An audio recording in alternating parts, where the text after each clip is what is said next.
Hi and welcome to Cheekyricho's Passionfruit Impossible Pie. It's passion fruit season again and we have got an absolute abundance of them. Our passion fruits at the start of the season are a little bit tart. They're totally chock-a-block with pulp. So we're just going to scoop out our pulp here. I've got about 180 grams of passion fruit juice here with the pulp and the seeds intact.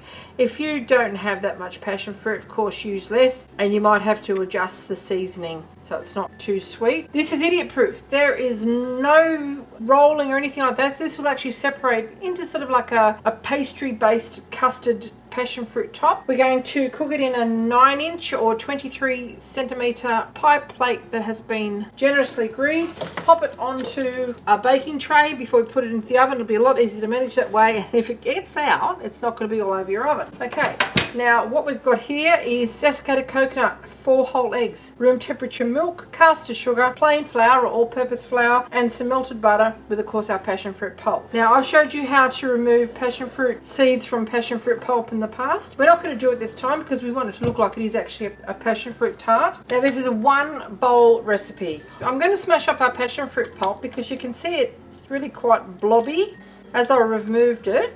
And we're just going to break that up a little bit so that it mixes entirely through our passion fruit tart. And then it's just in with the remaining ingredients. Our sugar.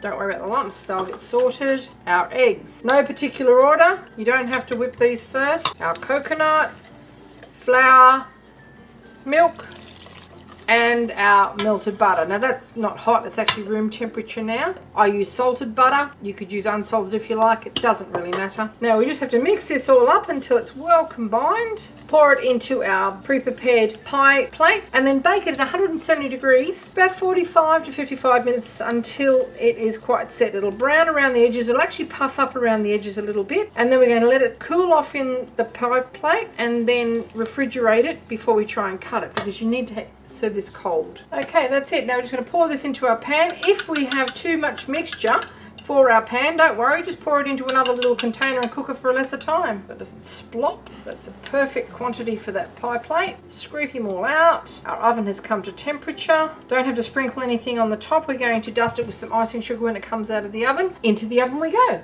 Okay, 45 minutes later and our Passionfruit Impossible Pie is just, you can just see it sort of wiggling on itself. It's actually risen. That will sink back down again. We let it cool to about room temperature and then we pop it in the fridge. Don't put it in the fridge now because either that Pyrex container will break or it'll interfere with the temperature you already have in your fridge.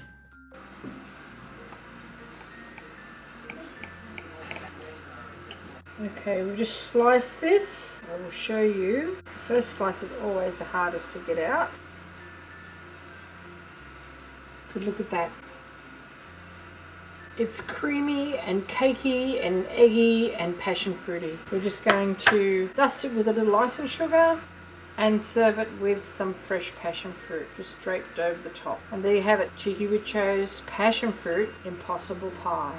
Hope you enjoyed this little cooking demonstration. If you'd like to see more interesting recipes and ideas, just check out our Cheekyricho channel. And don't forget to please subscribe and do come back and visit us again soon. We have so much more to show you and we're uploading lots of videos every week. And thank you very much for watching. Cheekyricho's Passionfruit Impossible Pie. A little taste, shall we? Coconut, tangy, creamy, passion fruity, and just the right amount of sweetness. Thanks for watching. Have a great day.